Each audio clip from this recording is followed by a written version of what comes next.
ಬುದ್ಧಿ, ವೃತ್ತಿ, ವ್ಯವಹಾರದ ಅಂಶವಾದ ಬುಧನ ಸಂಚಾರ ವ್ಯಕ್ತಿಯ ಜೀವನದ ಮೇಲೆ ಮಹತ್ವದ ಪರಿಣಾಮವನ್ನು ಬೀರುತ್ತೆ.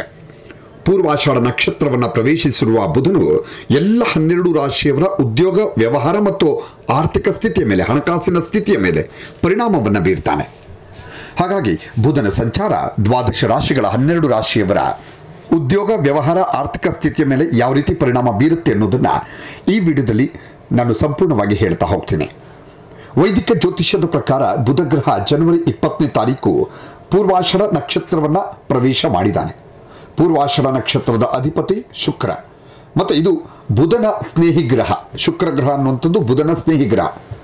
ಬುಧನ ಸ್ನೇಹಿ ಗ್ರಹವಾದ ಶುಕ್ರನ ಪೂರ್ವಾಷಾಢ ನಕ್ಷತ್ರದ ಪ್ರವೇಶ ಕೆಲವು ರಾಶಿ ಚಿಹ್ನೆಗಳ ಜನರ ವೃತ್ತಿ ಜೀವನಕ್ಕೆ ಬಹಳ ಮಂಗಳಕರವಾಗಿರುತ್ತೆ.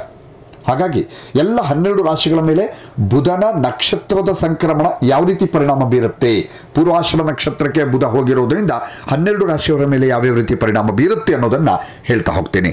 ಮೊದಲಿಗೆ ಮೇಷರಾಶಿ. ಮೇಷರಾಶಿಯವರು ನೋಡಿ, ನಿಮ್ಮ 3ನೇ ಮತ್ತು 6ನೇ ಮನೆಯ ಅಧಿಪತಿಯಾದಂಥ ಬುಧ ನಿಮ್ಮ 9ನೇ ಮನೆಯಲ್ಲಿ ಪೂರ್ವಾಷಾಢ ನಕ್ಷತ್ರದಲ್ಲಿ ಸಾಕ್ತಾನೆ. ಹಾಗೆ ಬುಧ ಗ್ರಹವು 9ನೇ ಮನೆಗೆ ಚಲಿಸುವ ಪರಿಣಾಮವಾಗಿ ನೀವು ಆಧ್ಯಾತ್ಮಿಕ ಚಟುವಟಿಕೆಗಳಿಗೆ, ಅಂದರೆ ದೇವರ ಧ್ಯಾನ, ಇಂಥ ಆಧ್ಯಾತ್ಮಿಕ ವಿಚಾರದಲ್ಲಿ ಹೆಚ್ಚು ಒಲವನ್ನು ತೋರುತ್ತೀರಿ. ಇದರಿಂದಾಗಿ ಉನ್ನತ ಶಿಕ್ಷಣ, ತತ್ವಶಾಸ್ತ್ರ, ಪ್ರವಾಸ ಮತ್ತು ಆಧ್ಯಾತ್ಮಿಕತೆಯಲ್ಲಿ ನಿಮ್ಮ ಆಸಕ್ತಿ ಹೆಚ್ಚಾಗುತ್ತೆ. ಇದಲ್ಲದೆ ವಿವಿಧ ಸಂಸ್ಕೃತಿಗಳು ಮತ್ತು ಭಾಷೆಗಳ ಬಗ್ಗೆ ತಿಳಿದುಕೊಳ್ಳೋದಕ್ಕೆ ನಿಮಗೆ ಬಹಳ ಕುತೂಹಲ ಕೂಡ ಈ ಸಂದರ್ಭದಲ್ಲಿ ಇರುತ್ತೆ ಮೇಷರಾಶಿಯವರಿಗೆ. ಇನ್ನು ವೃಷಭ ರಾಶಿ. ವೃಷಭ ರಾಶಿಯವರಿಗೆ ಬುಧನು 2 ಮತ್ತು 5ನೇ ಮನೆಯ ಅಧಿಪತಿಯಾಗಿದ್ದಾನೆ. ಬುಧನು ಪೂರ್ವಾಷಾಢ ನಕ್ಷತ್ರದಲ್ಲಿ ನಿಮ್ಮ 8ನೇ ಮನೆಯಲ್ಲಿ ಸಾಕ್ತಾನೆ ವೃಷಭ ರಾಶಿಯವರಿಗೆ. ಹಾಗಾಗಿ 8ನೇ ಮನೆಯಲ್ಲಿ ಬುಧನ ಸಂಚಾರದ ಪರಿಣಾಮವಾಗಿ ವೃಷಭ ರಾಶಿಯವರು ಉತ್ತಮ ಸಂಶೋಧಕರಾಗಲು ಸ್ಫೂರ್ತಿ ಪಡೀತಾರೆ. 8ನೇ ಮನೆಯ ಗುಪ್ತ ವಸ್ತುಗಳು ಮತ್ತು ಹೊಸ ಆವಿಷ್ಕಾರಗಳನ್ನು ಪ್ರತಿನಿಧಿಸುತ್ತೆ 8ನೇ ಮನೆ ಅನ್ನುವಂಥದ್ದು. ಆದ್ದರಿಂದ ಗುರು ಮತ್ತು ಶುಕ್ರನ ರಾಶಿಯಲ್ಲಿ ಇರುವಂತಹ ಬುಧನು ವಿಜ್ಞಾನಿ ಮತ್ತು ಸಂಶೋಧಕರಾಗಿ ನೀವು ಯಶಸ್ವಿ ವೃತ್ತಿ ಜೀವನವನ್ನು ಮಾಡೋದಕ್ಕೆ ವ್ಯಕ್ತಿಯನ್ನು ಪ್ರೇರೇಪಣೆ ಕೊಡುತ್ತೆ ವೃಷಭ ರಾಶಿಯವರಿಗೆ. ಇನ್ನು ಮಿಥುನ ರಾಶಿ. ಮಿಥುನ ರಾಶಿಯವರಿಗೆ ಬುಧ ಮೊದಲ ಮತ್ತು 4ನೇ ಮನೆಗಳಿಗೆ ಅಧಿಪತಿಯಾಗಿದ್ದಾನೆ. ಬುಧನು ಪೂರ್ವಾಷಾಢ ನಕ್ಷತ್ರದಲ್ಲಿ ನಿಮ್ಮ 7ನೇ ಮನೆಯಲ್ಲಿ ಸಾಕ್ತಾನೆ. ಈ ಅವಧಿಯಲ್ಲಿ ನೀವು ವಿದೇಶಕ್ಕೆ ಪ್ರಯಾಣಿಸೋದಕ್ಕೆ ಯೋಚಿಸ್ತಾ ಇದ್ರೆ ಅಥವಾ ವಿದೇಶದಲ್ಲಿ ಏನಾದರೂ ವ್ಯಾಪಾರ ಮಾಡಬೇಕು ಅಂತ ಯೋಚಿಸ್ತಾ ಇದ್ರೆ ಅದು ನಿಮಗೆ ಬಹಳ ಅನುಕೂಲಕರವಾಗಿರುತ್ತೆ. ಮತ್ತು ಈ ಅವಧಿಯಲ್ಲಿ ನೀವು ಉತ್ತಮ ಫಲಿತಾಂಶಗಳನ್ನು ಕೂಡ ಪಡೀತೀರಿ. ಇನ್ನು ಕರ್ಕಾಟಕ ರಾಶಿ. ಕರ್ಕಾಟಕ ರಾಶಿಯವರಿಗೆ ಬುಧ 3ನೇ ಮತ್ತು 12ನೇ ಮನೆಯ ಅಧಿಪತಿಯಾಗಿದ್ದಾನೆ. ಪೂರ್ವಾಷಾಢ ನಕ್ಷತ್ರದಲ್ಲಿ ಬುಧನು ನಿಮ್ಮ ಅಂದರೆ ಕಟಕ ರಾಶಿಯವರ 6ನೇ ಮನೆಯಲ್ಲಿ ಸಾಕ್ತಾನೆ. ಪರಿಣಾಮವಾಗಿ ನೋಡಿ, ಕಟಕ ರಾಶಿಯವರು ಇತರರ ವಿವಾದಗಳನ್ನು ಪರಿಹರಿಸಲು ಅಥವಾ ಸ್ವತಃ ಜಗಳಗಳನ್ನು ಪ್ರಾರಂಭಿಸಲು ಮುಂದೆ ಬರಬಹುದು. ಈ ಸಮಯದಲ್ಲಿ ನೀವು ಅಗತ್ಯ ಇರುವವರಿಗೆ ಸೇವೆ ಸಲ್ಲಿಸಲು ಒಲವು ತೋರಬಹುದು. ಯಾರಿಗಾದರೂ ಅಗತ್ಯ ಇರುವವರಿಗೆ ನೀವು ಕೇವಲ ತಾರ್ಕಿಕವಾಗಿ ಉಳಿಯೋದು ಅಗತ್ಯ ಇದೆ.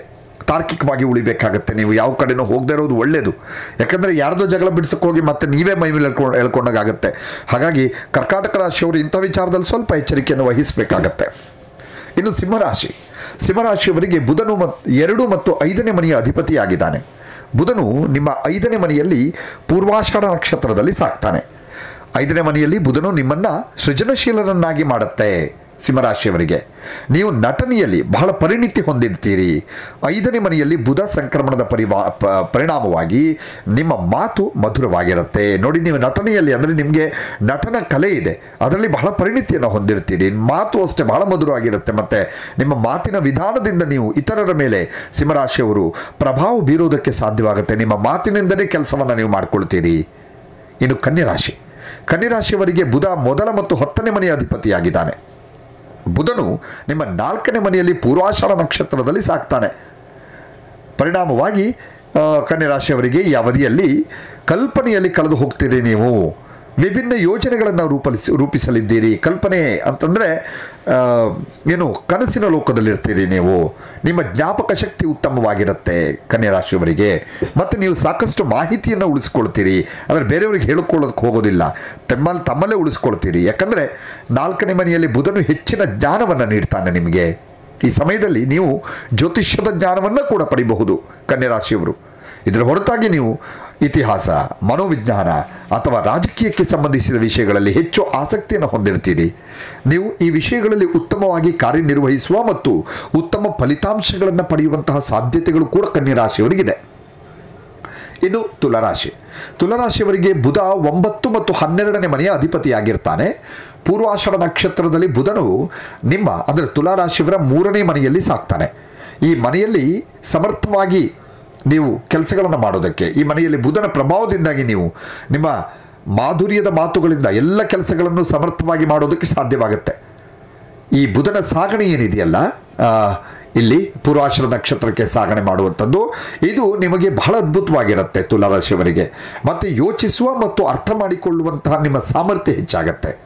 ವೃತ್ತಿ ಜೀವನದಲ್ಲಿ ಸಕಾರಾತ್ಮಕ ಬದಲಾವಣೆಗಳು ಕೂಡ ಕಂಡುಬರುತ್ತೆ. ತುಲಾರಾಶಿಯವರಿಗೆ ಬಹಳ ಚೆನ್ನಾಗಿದೆ ಈ ಒಂದು ಬುಧನ ನಕ್ಷತ್ರ ಬದಲಾವಣೆ. ಇನ್ನು ವೃಶ್ಚಿಕ ರಾಶಿಯವರಿಗೆ ಬುಧ ನಿಮ್ಮ 8 ಮತ್ತು 11ನೇ ಮನೆಯ ಅಧಿಪತಿಯಾಗಿದ್ದಾನೆ. ನಿಮ್ಮ 2ನೇ ಮನೆಯಲ್ಲಿ ಪೂರ್ವಾಷಾಢ ನಕ್ಷತ್ರದಲ್ಲಿ ಬುಧ ಸಂಕ್ರಮಿಸ್ತಾನೆ. ಆರ್ಥಿಕ ಪ್ರಗತಿ ಮತ್ತು ವೆಚ್ಚಗಳು ನಿಯಂತ್ರಣದಲ್ಲಿರ್ತವೆ. 2ನೇ ಮನೆಯಲ್ಲಿ ಬುಧನ ಉಪಸ್ಥಿತಿಯಿಂದಾಗಿ ನಿಮ್ಮ ಜ್ಞಾನವನ್ನು ಮತ್ತು ನಿಮ್ಮ ಆರ್ಥಿಕ ಪ್ರಗತಿಯನ್ನು ನೀವು ಬಳಸ್ತೀರಿ. ಇನ್ನೂ ಕೂಡ ಹೆಚ್ಚಿಗೆ ಬಳಸ್ತೀರಿ, ಎರಡೂ ಮಾಡ್ತೀರಿ. ವೃಶ್ಚಿಕ ರಾಶಿಯವರಿಗೆ ಒಂದು ಆರ್ಥಿಕ ಹಣಕಾಸಿನ ವಿಚಾರದಲ್ಲಿ ಚೆನ್ನಾಗಿದೆ. ನಿಮ್ಮ ಜ್ಞಾನವನ್ನು ವೃದ್ಧಿ ಮಾಡಿಕೊಳ್ಳೋದಕ್ಕೂ ಕೂಡ ಒಂದು ಒಳ್ಳೆ ಅವಕಾಶ ವೃಶ್ಚಿಕ ರಾಶಿಯವರು ಸಿಗ್ತಾ ಇದೆ. ಇನ್ನು ಧನುರಾಶಿಯವರಿಗೆ 7ನೇ ಮನೆ ಮತ್ತು 10ನೇ ಮನೆಯ ಅಧಿಪತಿ ಬುಧನಾಗಿದ್ದಾನೆ. ಪೂರ್ವಾಷಾಢ ನಕ್ಷತ್ರದಲ್ಲಿ ಧನುರಾಶಿಯವರ ಮೊದಲ ಮನೆಯಲ್ಲಿ ಬುಧ ಸಂಕ್ರಮಿಸ್ತಾನೆ. ಇದರಿಂದಾಗಿ ನಿಮ್ಮ ವ್ಯಕ್ತಿತ್ವವನ್ನು ನೀವು ವೃದ್ಧಿಸಿಕೊಳ್ಳಬಹುದು. ಒಂದು ಒಳ್ಳೆಯ ಅವಕಾಶ ಇದೆ. ನಿಮ್ಮ ವ್ಯಕ್ತಿತ್ವವನ್ನು ಇನ್ನಷ್ಟು ಶೈನ್ ಮಾಡ್ಕೊಳ್ಳೋದಕ್ಕೆ ಒಂದು ಒಳ್ಳೆಯ ಅವಕಾಶ. ನಿಮ್ಮ ಜೀವನ ಶೈಲಿಯಲ್ಲಿ ಧನಾತ್ಮಕ ಮತ್ತು ಕ್ರಾಂತಿಕಾರಿ ಬದಲಾವಣೆಗಳಿರ್ತವೆ. ಜೀವನ ಶೈಲಿಯಲ್ಲಿ ಹಿಂದೆಂದಿಗಿಂತಲೂ ಕೂಡ ನಿಮ್ಮ ಜೀವನ ಶೈಲಿಯನ್ನು ಇನ್ನಷ್ಟು ಎತ್ತರಕ್ಕೆ ತೆಗೆದುಕೊಂಡು ಹೋಗ್ತೀರಿ. ಇನ್ನಷ್ಟು ಉತ್ತಮವಾಗಿ ಬದಲಾವಣೆಯನ್ನು ಕೂಡ ಮಾಡಿಕೊಳ್ಳೋದಕ್ಕೆ ಧನುರಾಶಿಯವರಿಗೆ ಬಹಳ ಒಳ್ಳೆಯ ಅವಕಾಶ ಇದೆ.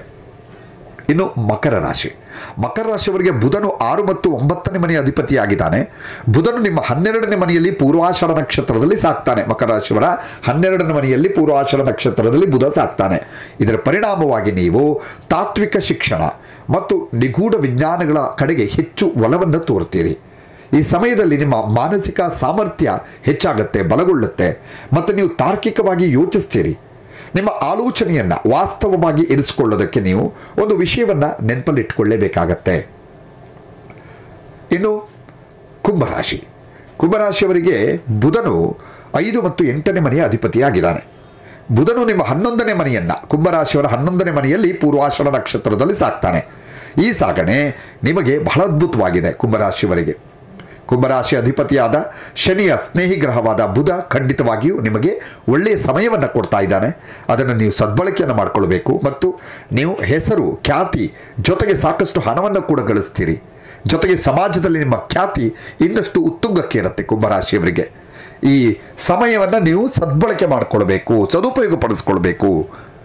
ಇನ್ನು ಮೀನರಾಶಿಯವರಿಗೆ ಬುಧನು 4ನೇ ಮತ್ತು 7ನೇ ಮನೆಗಳ ಅಧಿಪತಿಯಾಗಿದ್ದಾನೆ. ಬುಧನು ಮೀನರಾಶಿ 10ನೇ ಮನೆಯಲ್ಲಿ ಪೂರ್ವಾಷಾಢ ನಕ್ಷತ್ರದಲ್ಲಿ ಸಂಚಾರ ಮಾಡ್ತಾನೆ. ಕೆಲಸ ಮಾಡುವವರಿಗೆ, ಅಂದರೆ ನೌಕರಿಯಲ್ಲಿ ಯಾರ್ಯಾರಿರ್ತೀರೋ, ಉದ್ಯೋಗದಲ್ಲಿರುವಂಥವರಿಗೆ, ಮೀನರಾಶಿಯ ಉದ್ಯೋಗಸ್ಥರಿಗೆ ಸಮಯ ಬಹಳ ಚೆನ್ನಾಗಿದೆ. ನಿಮ್ಮ ಕೆಲಸವನ್ನು ನೀವು ಬದಲಾಯಿಸಬೇಕಾಗಬಹುದು. ಅಂದರೆ ಇನ್ನೂ ಕೂಡ ಒಂದು ಒಳ್ಳೆ ಕೆಲಸಕ್ಕೆ ನೀವು ಚೇಂಜ್ ಮಾಡಿಕೊಳ್ಳುವಂಥ ಸಾಧ್ಯತೆ ಇದೆ. ಆದರೆ ಈ ಬದಲಾವಣೆ ನಿಮಗೆ ಬಹಳ ಪ್ರಯೋಜನಕಾರಿಯಾಗಿರುತ್ತೆ. ಗೌರವ ಮತ್ತು ಪ್ರತಿಷ್ಠೆ, ನಿಮಗೆ ಗೌರವ, ಪ್ರತಿಷ್ಠೆ, ಸ್ಥಾನಮಾನ ಎಲ್ಲವೂ ಕೂಡ ಈ ಜಾಸ್ತಿ ಆಗುವಂತಹ ಸಾಧ್ಯತೆ ಮೀನರಾಶಿಯವರಿಗೆ ಇಲ್ಲಿ ಕಂಡು ಬರ್ತಾ ಇದೆ.